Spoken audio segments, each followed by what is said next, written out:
I watch how the Jewish students see the Christian students, and you just see how there's like such appreciation. Like somebody mentions the Christians in the room and the non-Jews who are here to support us, and there's just an outpouring of love because Jews feel so alone in the world right now. We just, after October 7th, after the worst massacre of Jews since the Holocaust, for anti-Semitism to rise is just, it's it's unfathomable to so many Jews. And so many Jews have lost friends, not who were killed on October 7th, but have lost friends who have abandoned them since October 7th.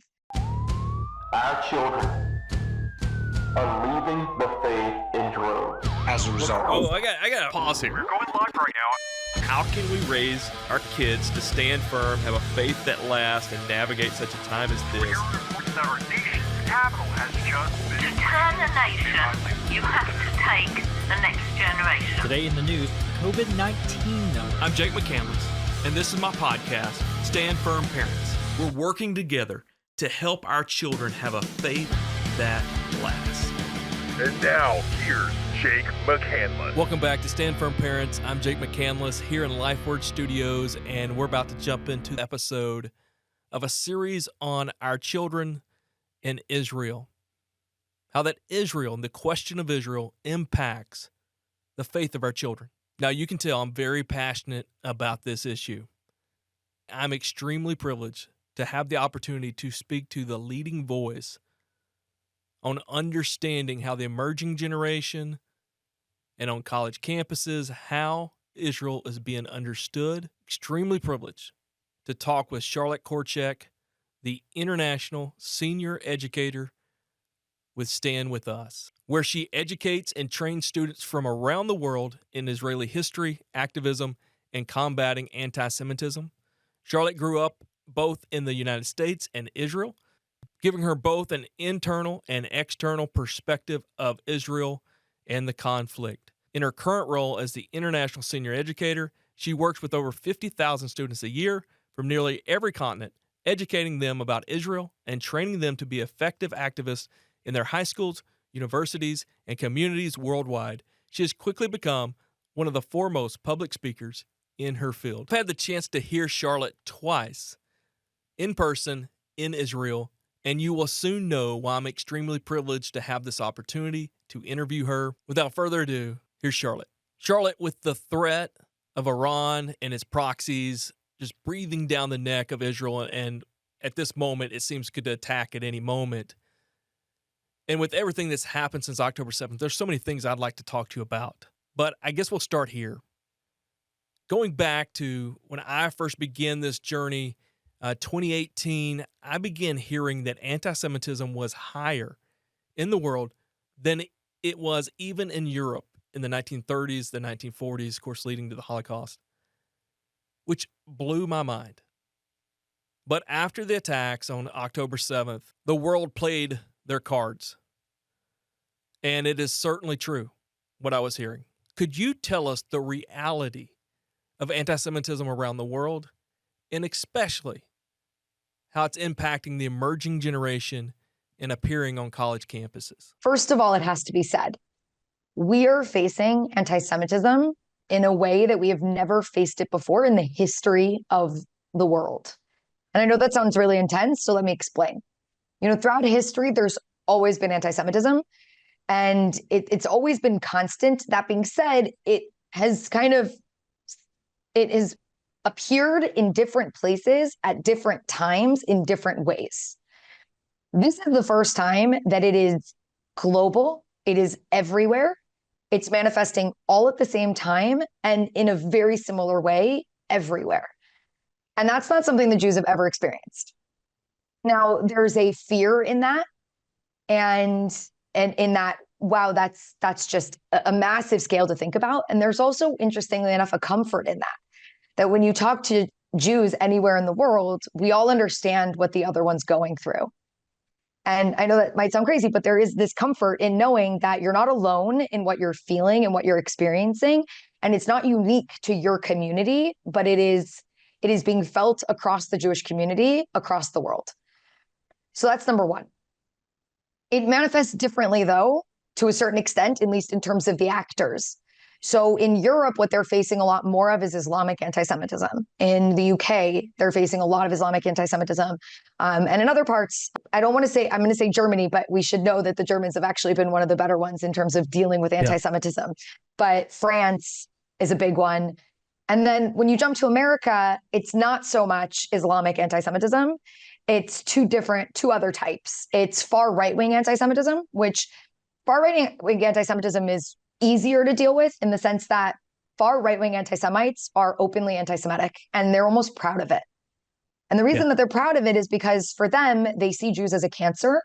And so they think that they're doing the world a favor by getting rid of the Jews. And so there's no reason for them to be ashamed of their anti-Semitism because they genuinely think that they're, again, doing something positive for the world.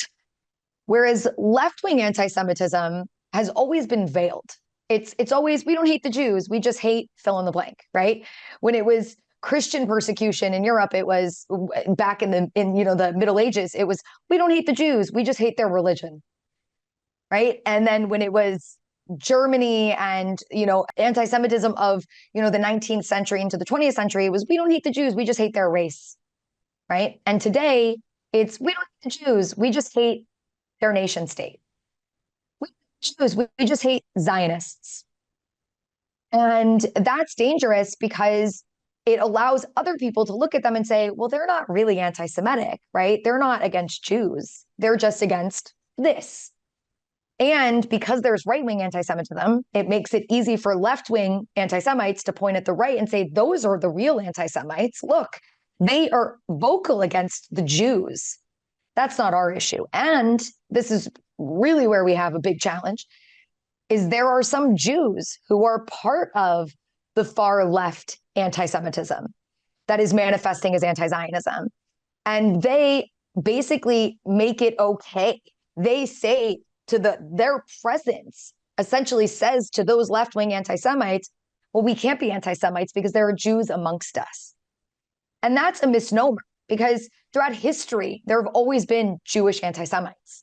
Karl Marx is a Jew who expressed horrific things about Jewish people. And I would argue that his views till this day still promote anti-Semitism within the left. And he was a Jew himself. So the notion that you can't be anti-Semitic if you're a Jew is ridiculous. But because there are Jews in that space, it makes it a lot harder for us Jews to point at them and say, this is a form of anti-Semitism. That is manifesting more than anywhere. It's manifesting on college campuses. And it's intellectualizing anti-Semitism. And again, by saying, no, it's not the Jews, it's just Israel, right? And they don't take it one step further in noting, okay, a lot of countries in this world who are doing bad things. And I wouldn't even say that Israel should be anywhere on the top of that list in terms of bad things that countries are doing. But you're not going to target a Chinese person in America for what the Chinese are doing to the Uyghurs. You just don't. You don't, start screaming at a Chinese person on the street about what the Chinese government is doing. And yet, for some reason, they can't see that that's exactly what they're doing to Jews when it comes to the state of Israel. And so it's this veiled anti-Semitism, and that makes it easier for them to get away with it. And it makes it easier for a university administration to say, well, we can't do anything about this. They have every right to be against the state of Israel. And the other piece of it is there might be people who genuinely would say, well, I don't really have any problem with Jews. It's not the Jews that are my issue. It is the Jewish state. There's two issues here. One, if you don't have a problem with Jews, I would take it one step further. I would say, do you actually care about Jews? Do you care about Jews being safe in this world? Because if you do, well, then you have to explain to me how you could be against and fight against and work to destroy the one place in this world that no matter what will make sure that Jews stay safe in this world.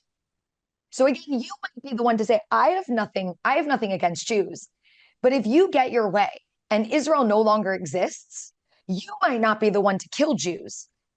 But are you going to stand between the Jew and the person who is going to kill them? Not. And if you don't care about that, well, then I'm going to say you might not be an active anti-Semite, but you're definitely passively anti-Semitic, or at least you just don't care at all about Jews, which you might not call anti-Semitism, but you're aiding and abetting anti-Semitism. And people don't draw those lines. They don't understand how one connects to the other because they don't understand the history of the Jewish people. And they don't understand that in our history, when we didn't have a safe haven, when we didn't have a place to go, it was open season on the Jews and we were defenseless. And the worst part is that the majority weren't the ones who were the perpetrators of anti-Semitism and attacks against Jews. It was a minority, but the majority sat back and watched it happen. Are saying to me is I don't hate you, but I don't care enough about you to worry about your protection. And that's very scary because it's almost like left-wing anti-Semites are ultimately going to aid the right-wing anti-Semites in enabling them to be able to kill me without me having any protection. And they're back and say, it's not my fault. I'm not the one killing the Jews. So it's incredibly dangerous what's happening. And that's why we're actively working to try to get a definition of anti-Semitism out there into the world that explains these kind of manifestations of anti-Semitism. And that's the International Holocaust Remembrance Alliance definition of anti-Semitism. I know that's a mouthful, IHRA.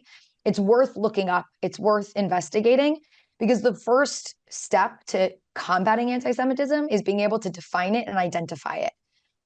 And that today is probably our biggest challenge. Charlotte, thank you for peeling back the layers of anti-Semitism in the world right now. It seems like it could be straightforward, but it's not. It's complex and it's coming from every angle. Now, this podcast is aimed towards Christian parents. I didn't ask this ahead of time. I didn't put this in the notes, but I know you can handle it. Okay, you mentioned anti-Semitism coming from the right side, coming from the right wing. And I think when we hear that, we tend to jump to white supremacist type thoughts. And I know that's part of what you mean, but it can also come from Christianity, right? There's definitely still anti-Semitism within certain Christian spaces. There's also been a huge progress made in so many Christian spaces when it comes to protecting the Jewish people and standing up for the Jewish people.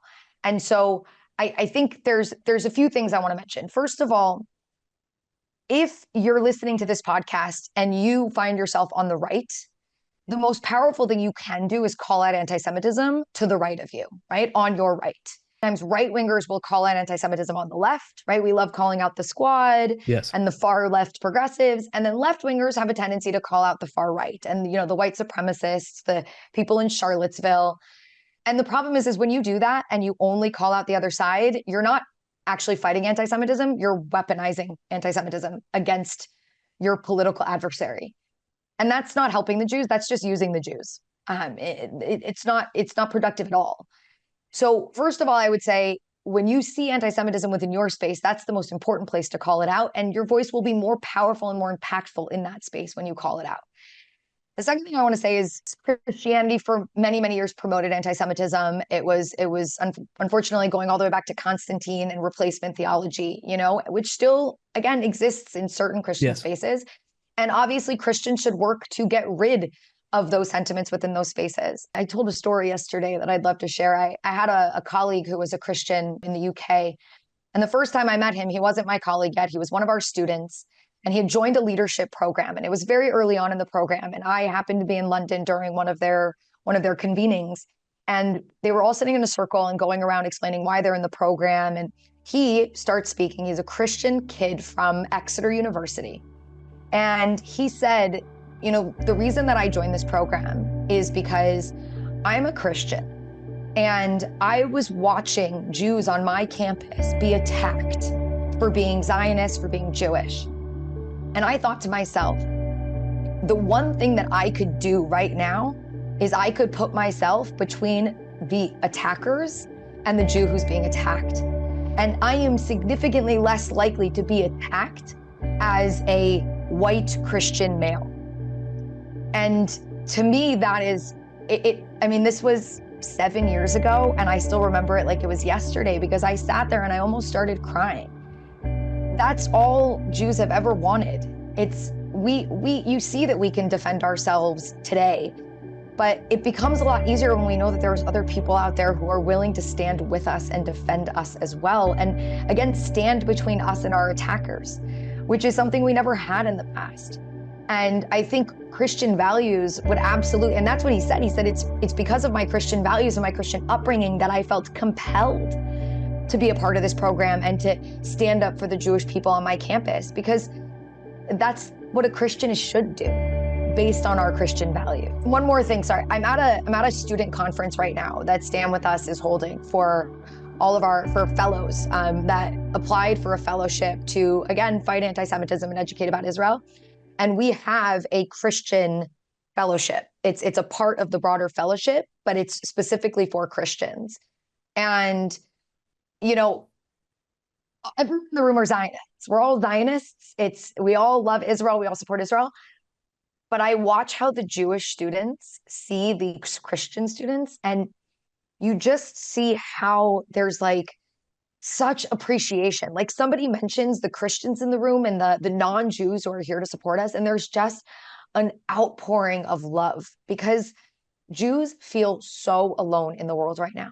We just, after October 7th, after the worst massacre of Jews since the Holocaust, for anti-Semitism to rise, it's unfathomable to so many Jews. And so many Jews have lost friends, not who were killed on October 7th, but have lost friends who have abandoned them since October 7th, which the opposite should be happening. And so, again, to anyone listening, if you know Jewish people, if you ever encounter Jewish people, and even if not, talk about this. But if you do know Jewish people, tell them, speak to them, because we need to hear that right now. We need to know that we're not alone.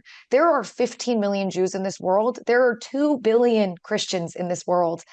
And if Christians stood by us, it's huge comfort for the Jewish people to know that we have that kind of support, because we will always be outnumbered. And that's always been our challenge throughout all of history. We've always been a minority, and a tiny minority at that. And we were never able to do it alone. And still to this day, as much as we have Israel, maybe we could do it alone, but we don't want to. And we know that there are good people out there. And so if you feel it, say it out loud, show it, because Jews so desperately need to hear that and to feel that comfort right now, and to know that we're not alone in this world. I mean, we asked it in the beginning of the conference, in the opening, somebody said, how many of us, have lost friends in the last 9 months? And the vast majority of the people in the room were raising their hands. And I had a student come up to me yesterday. She's left-wing progressive. And she said, this has been my life, my whole life. And literally, I have no friends left. Like, they have all abandoned me. And she said half of them are Jewish, and they've abandoned me. They have turned they are anti-Israel, basically anti-Semitic. And she's like, I have nobody. Like, I'm rebuilding a community now and so, yeah, it is, maybe I didn't know that wasn't well known. And obviously I'm so in my bubble, but so many Jews are just wondering, like, where are my friends? Like, I marched alongside them, to fight for, BLM and to fight for other people's rights. And when it came to me and wanting people to come and march with me against anti-Semitism, they were nowhere to be found. So yeah, we've lost a lot, and our community got much smaller, we feel. That sounds so counterintuitive. Just absolutely blows my mind. So you've mentioned several times the younger generation, college campuses. Why is this? Why is there so much anti-Semitism on our college campuses? Why is it taking such a hold on the younger generation? I have 2 words that come together: TikTok. Unfortunately, there's a few things about a younger generation. Young people are the most likely to be very quickly reactive to their emotions and to emotional appeals. And that means that Hamas propaganda feeds right into that. And they are also a generation of people who don't necessarily dive deep and do a lot of research. They watch a video and they make up their mind. And then you have a campus environment, and it depends on the campus, but a campus environment that has leaned more and more to the left over the last 50 years. Now, I don't have We should have different voices on campus. There should be left and right, but there's always been a disproportionate amount of left-wing professors to right-wing professors. If you go back 40 years, it was 1 to 4. Now it's like 1 to 20. And that doesn't mean, I'm not saying the left shouldn't be there, but when you don't have that balance, right, it can create more and more extremism and more confirmation bias and that echo chamber. And that happens on campuses and that happens then online. And so there's nothing that this college student has to break them out of that thought process. And then it just gets reinforced. And then in this polarized political climate, removing even the Jews or Israel as a category, we shifted about 10 years ago to a world where it wasn't, when somebody was on the other side of the political spectrum, it's not just that they disagreed with me, right, or had different values than me. It became, they're evil. I'm right and they're evil. If you don't agree with me, you're evil. And that is such a dangerous way to look at the world and to look at people who disagree with you. And so it's gotten to the point now where you can demonize one community so much that they won't even listen to you, right? So Zionism and a Zionist has become a word that almost is, people would equate to the word Nazi. And it's like, well, I would never dialogue with a Nazi. I would never sit down and listen to the Nazis' perspective. So when we say, can you just hear us out, right? When our Jewish students and our Zionist students on campus are just trying to have this conversation, they'll say, well, you're a Zionist. I'm not going to listen to you. I don't listen to Zionists. Zionists are evil, right? And so there's no conversation, because that notion of critical thinking, right, of analyzing something in depth has really been lost on a lot of college campuses. And professors teach their opinions and they don't encourage dissent or disagreement. And that's a very dangerous environment. And so I'm not surprised that that is a hotbed of anti-Semitism, given all of those factors. And at the same time, there's with being in a place of academia, there's the ability to intellectualize everything, right? The men who sat around the table at the Wannsee conference, right? The conference where the Nazi leadership decided on the final solution and how they were going to gas the Jews into non-existence. Every single one of them, I'm pretty sure, had a PhD or a doctorate of some kind, were very, very educated individuals. And you would think, well, the more educated you are, the less prejudiced you'll be. But actually, sometimes the more educated you are, the more you're able to intellectualize your hatred. And that, I think, is absolutely happening on college campuses, where you have professors intellectualizing their hatred or their negative feelings towards Zionists, and therefore that's translating into Jews, and they're passing that on to the next generation, who then are able to intellectualize away their own anti-Semitism and say, it's not anti-Semitism. I'm just against Israel. I'm just against Zionists. And so it shouldn't be surprising that college campuses are the place where this is happening, given the current climate taking place politically and what has happened to the college campus in America over the last 20 years. Hearing about the reality of anti-Semitism it's unbelievable to me in what you just described. It's just really unbelievable. But for those listening, watching, you've captured our hearts. We want to learn more. We want to stand with Israel. First of all, I mean, that's huge. They need to know a lot. All right. First, they need to know a lot. I think the foundation is, first of all, why? I want to quote Simon Sinek, and everyone should pick up his book, Start With Why, or at least watch his little TED Talk on Start With Why. People are drawn not to necessarily what you do or how you do it, but why you do it. And so first, I think it starts with you imparting on your children why. Why is this important to you, right? Yes. Why? And say to your kids, this is important to me because these are our values as Christians, right? This is what we learn from the Bible, right? And that's why we do this, right? That's why we stand up. And I think there are no better people than the Kirks to really, and I mean, when they talk about it, it just brings me to tears, understanding why they do the work that they do. And it's not I was speaking to them recently and I said, a lot of times Christians will quote to me Genesis, if you curse them, if you bless them, you will be blessed. And if you curse them, you will be cursed. And the Kirk said, we don't like that because that's still about us. Like gave me, again, it also gave me goosebumps because it goes so much deeper that, again, it's well beyond just, it's not about us. And so first start with why. Why do we do this, right? And then it can't just be blind support. It's we do this is why, but also Israel manifests those values, right? The actions of Israel are based on the same values that we uphold, right? Yeah. And that's why we can stand by Israel, right? And then really, I have to say, so much of it is education. It's teaching your kids about anti-Semitism and not just about the Holocaust. It's the whole history. It's going well before the Holocaust. It's explaining, and yeah, maybe at the right age, obviously, talking about where Christianity played a role in anti-Semitism in the past, and also the mea culpa and how much has been done within the Christian community to repair that. But then also how it's manifesting today, because again, to be able to tackle something, you have to be able to understand it. And then also understanding Israel better, right? And so it's slowly teaching and learning about the history of Israel, how it came to be, and really understanding, again, the values of the country, why it's done what it's done, and to be able to go and explain what it's done. And that doesn't mean defending every action of Israel. I don't defend every action of Israel. I defend the existence of Israel, and I defend Israel's right to defend itself. And even there, I'll still say, but we need to maintain our morality when we are defending ourselves. And we need to stick to our values when we are doing those things. So there's so much to learn. But again, I would start with the why.